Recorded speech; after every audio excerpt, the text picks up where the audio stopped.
I need Sorry, respect. Doesn't matter if I'm good or bad to you or what. As age, I would know better than you. I'm wiser. respect is Yeah. taught. Mm. You need to show your you need to show your child respect for Mm. them to respect you. You cannot expect that they're just going to respect you just because they rely on you to survive. That is not fair. The only way to show a child respect is to teach them respect is to show them that.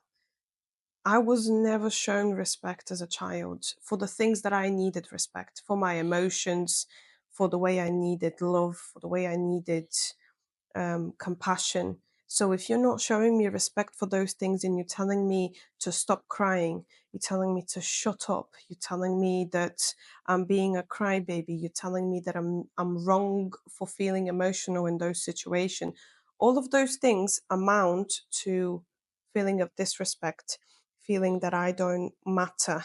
And if this is the type of behavior you're showing me, then of course as soon as I don't feel like I need you biologically to survive, which is again when I get to the age of like 11, 12, 13, and I'm starting to go to my teenage years and realize things, I'm not going to trust you anymore. I'm not going to want to talk to you. I'm not going to want to share with you. I will be rebellious towards the thing that you say. I'm going to argue with you. It's because of you disrespecting me all of those years when I was growing up. And it's just it pisses me off that a lot of parents don't understand that. Yeah. My parents was respectful. I think I was the one who was not respectful because in India it's like because the language is very old language, so there's ways you can address Mm, different people based on their age and everything. Normally, you'll address them like it's like kind of like a suffix, like a sir, mm, but you can use it in any sentence, any word, any sentence. So that's how anyone who says about speaks about their parents or something, they will like, oh, this person, like this, like that they use. And I don't use that talking to my parents. I'm like, oh, they came this like with no respect or it's not like respect. It's like a thing you normally do with culture. I don't do it. My friends and everyone will like, oh my god, he's speaking like that. But my parents would let me speak. mm. Um, I think they were like, oh, it's okay, let them speak. It's fine. It's not like it doesn't mean. But it actually was like a soft. It was like a soft plush toy. That's how I look. I have a picture of like a soft toy, like actually very soft. Like people used to call me. My nickname as a kid was Panda. I was like a panda. I was like, yeah, I That's was a very cute very nickname. cute. My sister used to call me like Panda. I was I think I told you like there like whenever I go there or my class, my brother's class, just go and pinch my cheek. I'm like so like cute. Like even if I'm was out as a kid anywhere, they will oh this kid is cute and that type of thing. And I was also supposed to act in a couple of films there when I was young. Oh, really? I've done photo shoots as a kid. So that it You've was like done photo yeah, as a shoots. kid, like you know, I wore a suit when I was like 5 or 6, Oh, that's very cute. and then it was also one of the biggest. I was supposed to act with one of the biggest star. Mm. He's as yeah he's been with Christopher Nolan, that kind of famous star. So I was about to. At the time, my parents were separated and stuff, and wasn't sure whether I was ready. And this, my mom was like, how to handle it and stuff. So it didn't work out. So Fair yeah, that enough. is a different story. Maybe it's for the good, maybe it's for bad. What I mean, famous, but at what cost? Famous is not always good. But yeah, don't. It's fine. We can, guys can make this podcast famous and still make me famous. So You really yeah. wish to be famous, apparently. Sorry. What? I like to be famous. I like to get attention. I like to get compliments. Yeah. Uh, Mm. I like to get Interesting. compliments. Diagnosing in process. We can go over it. Okay. Um. So we're speaking about how alcohol and stuff, how it relate family. What about like culturally, like how alcoholic culture is Bulgaria? Because in India, alcohol is a sin. Mm, It was actually a sin, so sin that not all states, when I say states as counties in mm. India, not everywhere there's you can actually buy alcohol. Some is banned to have alcohol. Like you can't get alcohol anywhere. Jesus. And alcohol is like a taboo thing. You can't drink. If you think it means like the family is a bad family or like this. If you have to buy alcohol, it has to be like in a hiding thing. You have to sneak your alcohol in like that. So most of them actually don't drink alcohol because of those things. So that is how the culture in India is. But I think that's entirely different in Bulgaria.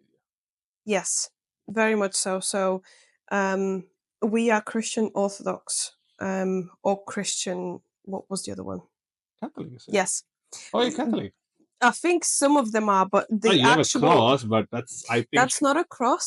That's an ankh. It's an Egyptian symbol. what? Yeah. No way. Yes, it's not a cross. Can you not see that it's like a little bit different than a cross? A cross is like this. Okay. Yeah, and on Yeah, the this top is it's like bloated. yeah, it's an Egyptian ankh, which is What does it mean? fuck every time. It's about the transcendence of your soul. Oh, actually was what I was like. It means fuck. No, Thought like it means. no, So I was it's like, just what did you say? I'm like, it's just okay, every that's time. a really strong signal to give. So I was like, No, every time I get asked that question, and yeah. every time I think about it, I forget the Uh, exact translation of mm, the exact meaning of mm. the I was like, so like, what? but Yeah. no, the main religion is Christian Orthodox, and alcohol is something that everybody drinks. There's no taboo around it. There should be, with the amount of people that are actually alcoholics. But again, because of a lot of Eastern European countries going through the Soviet Union, Mhm. there's a lot of depression, and That's a topic people we have to discuss. we But need to yeah, that's it. discuss that. Yeah. They don't see depression as depression. Mm. They don't talk about it. They don't talk about their emotions. They don't talk about the amount of sadness that Cognitive they're going dissociation. through. Yeah, they just Exactly. Yeah. disassociate. They use alcohol to just, Mastery. yeah, and push their emotions down. They don't have a lot of people in Bulgaria don't even have the time to actually. No, they do. They didn't back then, but they do now. They don't have the culture of actually addressing their emotion. It's that they're so focused on how so negatively focused on how bad stuff there are in their life that they don't focus on practicing gratitude or actually recognizing that they're feeling a certain type of way. They just get focused on how shit their job is, how shit their life is, how much bills they have to pay. I mean, when you have a country that actually advertises loans so that you can pay your electricity bill, I think that kind of says how bad stuff can be. Mm. But also, there's no culture around gratitude. There's no culture around mental health. There's no like it's starting to get introduced now, but it's so far back on, for example, where it's like in England or what it's like in other countries that alcohol is what they use to deal with it.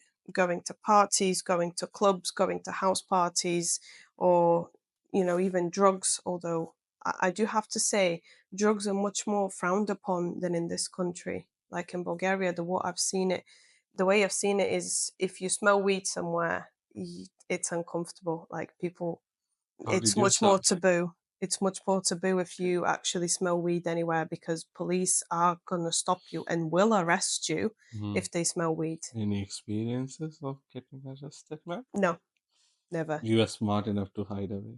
No, I just, man, this is going live. I don't want to talk about that. Why? It's real talk. We're not talking about everything. Maybe a different episode. A different episode for drugs. Yeah. Okay. Let's talk about a different. I can talk about my emotional trauma. Drugs? No. Yep. You're talking. If you ask me about drugs, I don't have any topics to. Oh, so it's very comfortable for you to then Very put the comfortable. spotlight on me. Yeah. Fuck off. Like, um. Don't forget to like this video if you enjoy the conversation. So, when was the first time you had alcohol? I was 13. No, I was 14. I was in Romania. I was Mm-hmm. in a swimming competition, and the competition just ended. We all did very well at the competition, and like the whole what do you call them, swimming team. Mm. We got together with a different swimming team, and we decided that we're going to drink, we're going to dance. It was in one of the hotel rooms, and we got some alcohol from one of the stores in Romania, and we got in the hotel room, like all of us, with some music on. And I was like, okay, I'm going to try some vodka. And I mixed it with orange juice. It was like, this started with I'm gonna like try this some amount vodka. of, They just 14. Whoa, whoa, was so direct. what's gonna happen? Nothing's gonna Like happen. it's a I'm safe. I'm fine. All is good. You know. So I started with about this amount of mm, vodka and this amount of orange juice into like a normal glass. A few drinks in, mm, it was about this amount of vodka and this amount of orange juice, until last thing I remember before I was throwing up all night, obviously, because why not? Was that I was actually just downing the actual bottle of vodka, like I was drinking from the bottle of vodka just straight up, no mixer, mm. no anything. Then throwing up all night, and that was my first Nice. experience with vodka and orange juice. Last one as well. I could never stomach vodka and orange juice now. It's just, Oh, it's like a response your body yeah, gives. So like, trauma oh, response. yeah, like, oh, like, yeah. What? Never again. What about you? When was the last Hmm. time? When was the first time you ever When got was the last last time? less than 24 hours. When was the uh, first time you got alcohol? first memory of me was alcohol was just a funny incident. Um, it was like because my father used to drink and he Mm. drinks at home, like in a lecture and stuff. Oh, I love cricket. Again, probably a bit Indian stereotype, which is fine. Yep, a little bit. A little bit. So there was a brand called Kingfisher, which is like famous beer brand, and that was very famous in cricket. From like this marketing and stuff. So I was so curious. One of my favorite cricketer used to be a sponsor for it. So I was asking my father, "What was it, Kingfisher? This beer?" So I'm so curious. And then he came. He's like, "Okay, you want to try or like this?" Like I was asking. Like, okay, I was like. My mom was saying also, I think mom, everyone there was like, "You want to?" I was like, "Yeah, it's fine." I think I took a sip. I was like, and I was 8 years old, probably eight or no, Oh not my eight, probably god. like 10. Yeah, You no, buried actually that eight, one. 8 or 7. You buried that one as well. 8 years old. Yeah. I thought I'm bad at 13, Oh, 14. come on, that was different. At that I did, and then that's my story of alcohol.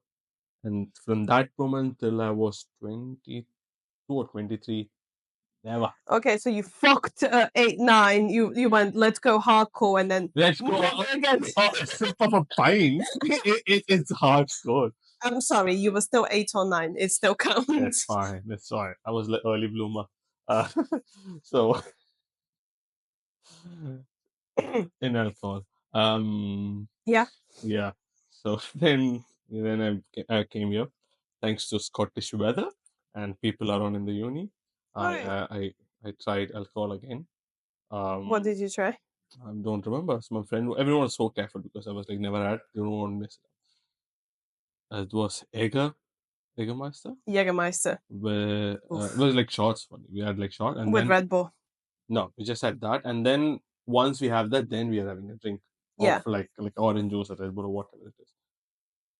I don't know exact count of how much each, but I remember it was 7 shots of Jägermeister Oof. and 3 shots of rum, spiced Oh rum my god. on that night, 13th, which I have a video which I've taken Oh of my me god. like this is like a memory.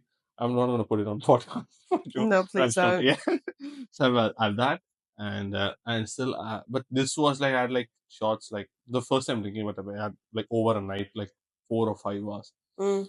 and everyone was fucking dying, and still I was standing strong. I was like all my muscle. So I've you didn't throw up or anything? never thrown up. Oh my god. I had one of my very close mates, I'm not gonna name her name, but thank Her okay. yes. But thank you for taking care of me that night. You know who you are. Yeah, When I because from Bulgaria. when I got drunk, when I got really drunk that first time when I was 14, she was taking care of me all night because we were sleeping in the same room, and we were going back to Bulgaria the next day, and I was hungover the whole day. Mm, We got off the bus mm, halfway through because mm, we were traveling by bus back to Bulgaria, and when they asked me to walk in a straight line because I was drunk. They asked me to walk in a straight That's line out. 14.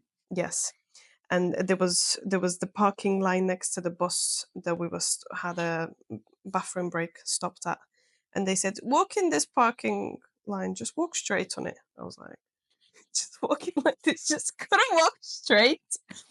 And I sobered up by Mm, the time we got back to Bulgaria, and my parents were meeting me. They were going to take me from the where the bus was mm, dropping us off to home. Now, I found out a few hours before we were back that my coach, who came to the party towards the end of the night and saw that we were all kind of like dancing and whistleblower. drinking, and I was one of the drunk Mm, girls. There weren't many of us, but I was one of the drunk ones. mm, Apparently, my coach told my parents. whistleblower, yeah. My coach told my parents that I drank the night before and that I was, Well, he has to say, drunk obviously. Obviously, he a will little say, bit. why? Like he didn't spill the beans on everything, but he did say that I was drinking.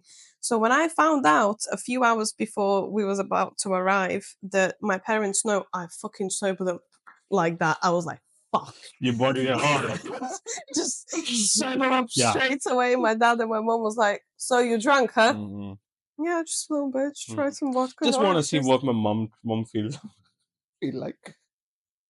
I was supposed to feel like I was just missing you, mom. I Mm. want to feel. I want I to was smell trying like to you. connect with you. I want to smell Fuck. That's. in terms of alcoholic breath.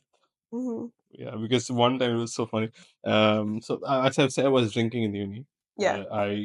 I think once I started, there was a span of month or two. I was drinking. I just stopped after that. I wasn't drinking. So in Mm. the time, uh, a friend from India, he bought like alcohol bottle. It was like this. It's called Old Monk, which is so famous, like very popular in India. Yeah. And once the Indian guys, everyone was like so excited, this and that. And I didn't know about alcohol, at all, what it is, nothing. I mean, zero knowledge about alcohol. So it was there, and uh, because I'll tell you why it relates. Because it was there, it was opened up, and I smelled it. I was like, "Fuck, this is how my dad smells like." No, you didn't. Exactly. I was like, "Oh, exactly, exactly." And then later, I asked my dad. I mean, I was like, "Was that what?" He was like, "Oh yeah, yeah." It was whiskey. Holy shit. That is exciting because that trigger, like my, you don't smell. Oh yeah, Alcoholic parents.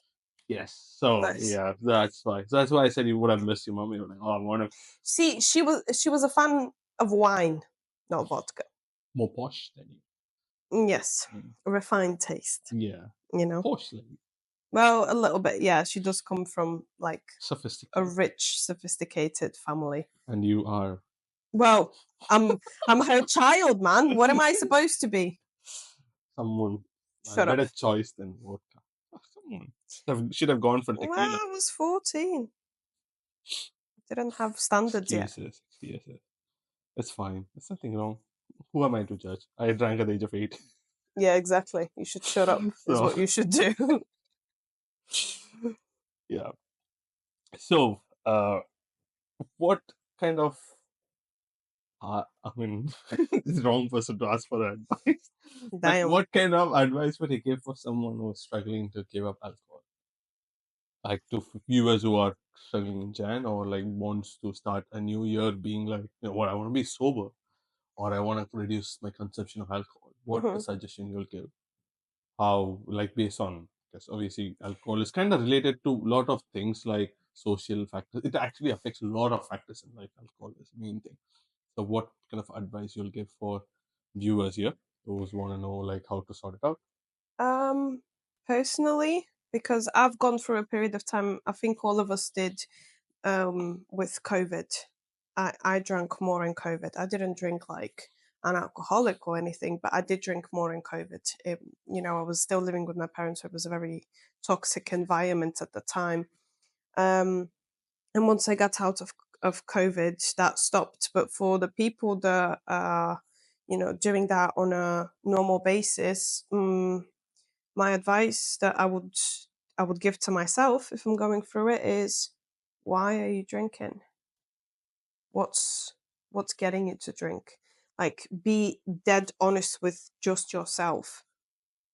by journaling, by talking about it to yourself or your therapist or whoever it is. Why are you drinking? What's making you want to consume more alcohol? Are you distressing because you have a job that is really stressful? Is it because of your home situation? Is it because of your relationship? Is it a combination of all three? What's making you do it? And if whenever you find the reasons, ask yourself if you want to continue using alcohol because of the way you feel, or you want to find a healthier way. And that's my advice. Hmm. So, just for you guys, what's the funniest and most memorable experience with your family in terms of alcohol or you with your friends? Just let us know in the comments, and we'll be happy to have a read. Okay. The thing is, I'm not sure whether I can give an advice because I was not someone who was drinking alcohol. I enjoy drinking alcohol because always feel like I had to drink alcohol because that's the sign. Low budget. That's I mean we are closer to the end of a podcast, but yeah, that is a sign. Change of plans. Do you want to again talk about my Cleaner. yeah? Yeah, well, this time Not this you've time, not this time. you've cleaned a few days ago. At least you said that your cleaner came a few days ago. I don't see the signs of it, but that's a different story. Should blame the cleaner. The review, bad reviews, negative reviews. I think she should give you a bad review if this is how your place looks after she cleans. What happens before? I don't even want to know the day before what it's like. That's still hungry. Look at that. No, no, I was just thinking. No, no, no. I'm not gonna say that will be so that deep and dark. I'm not Ooh, gonna do that. we I'm can a, cut my this. dark, like inside, it's like coming out. Yeah. You know what? It was so funny because Sitoli went on a date yesterday. Deepest dark. I can't have a filter on some like confidence. I just see it, and I would have seen some. I would have actually roasted shit out of the girl. So, yeah.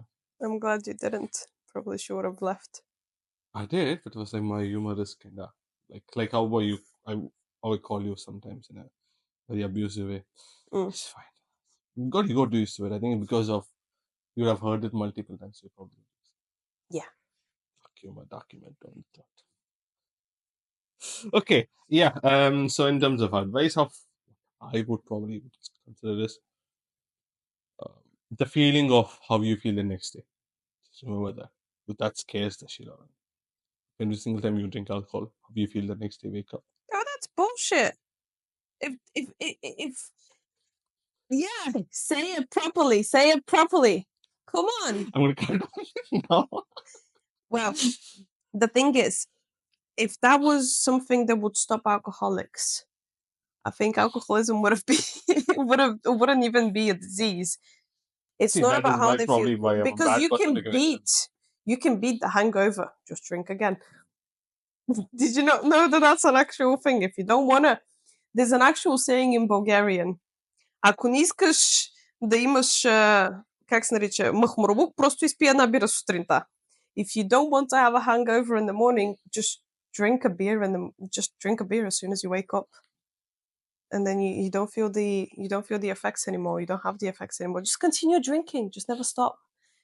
So Oh I mean, it's a good point. It's a shit feeling, but it doesn't stop alcoholics. no, my feeling was like because it's a shit feeling, I'm not able to do something productive that day.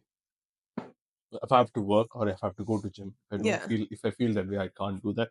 Mostly spend my day eating shitty food or this and Yeah. fuck up my day. A But lot if of you people, yeah, I feel the same way. If I've been on a night out or something, the next day, I'm getting old now, guys. I'm 24. Wake up the next day, I'm like, ugh, I don't want to do anything. I just want to have some food and just lay in bed and just exist all day with just Netflix or Amazon Prime all day on. But a lot of people don't see that as a bad thing. A lot of people go out every Friday and Saturday and they do that. guilty of doing it in the past 1 year, phew, you should know about my friend circle. Guys, oh, Friday we went on and they were like till 3 in the morning. Jesus Christ.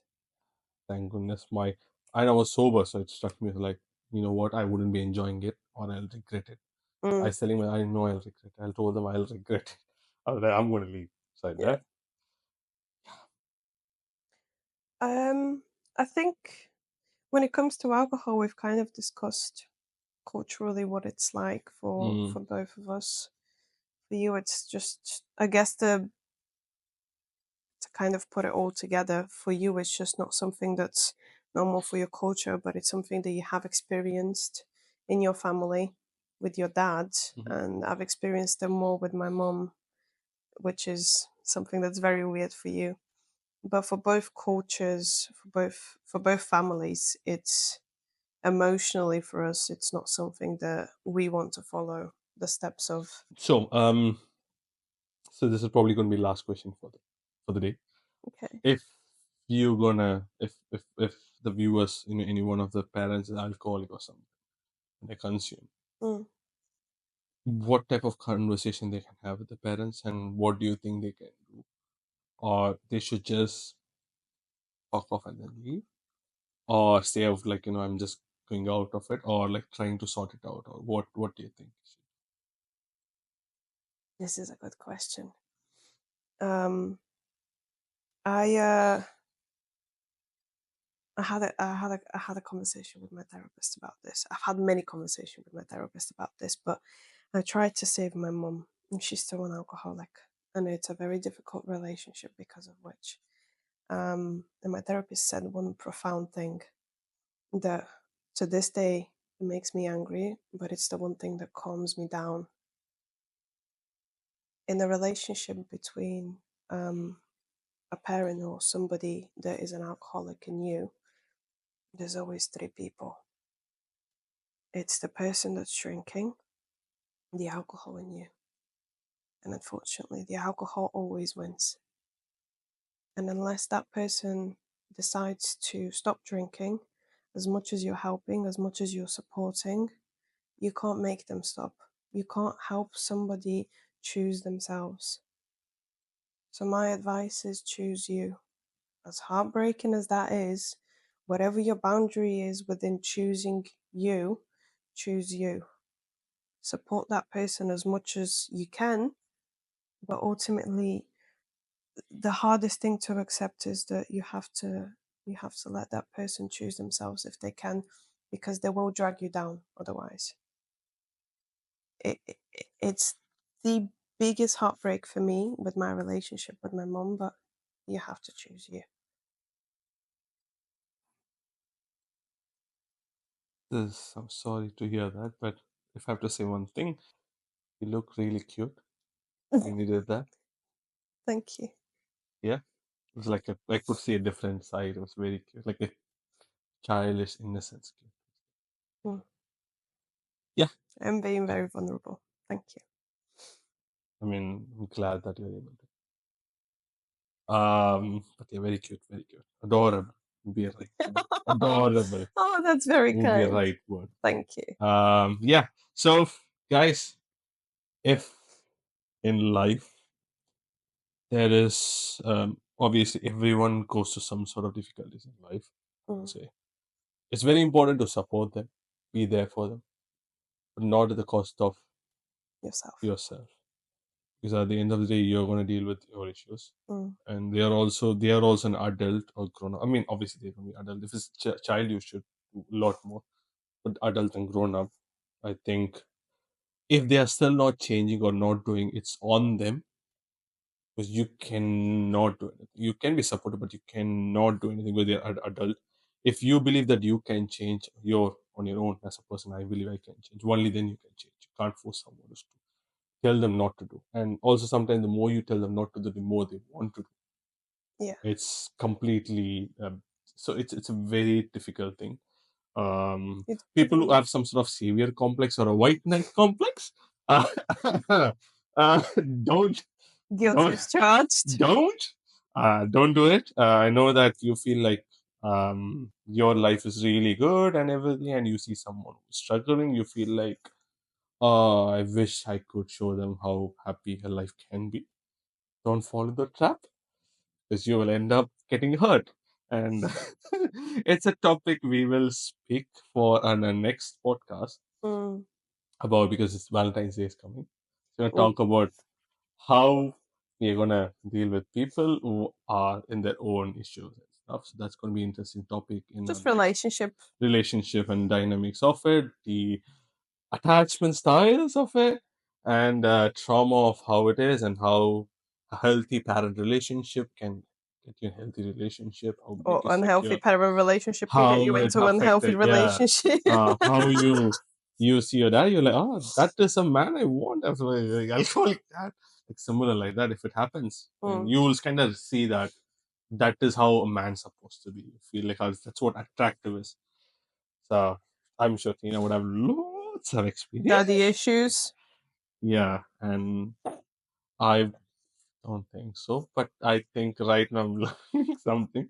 But yeah, so that is what you're gonna do. So if you guys are struggling to do with alcohol, or you're gonna have any experience about your alcohol struggles and how it affected and how your parents and everything is dealing and happening, then put it in the comment section and we'll have a read to it. We'll reply to it, and probably we can also sometime do an Q&A kind of thing with I our would love to, viewers. yeah. Yeah, because to know about what they are doing and probably have a discussion of topic, because obviously the cultures are very different. We have different cultures and drinking and stuff. So we are curious to know how your culture, how it is. So that is there. And also, if you enjoy watching us and everything, please like, share, subscribe our channel.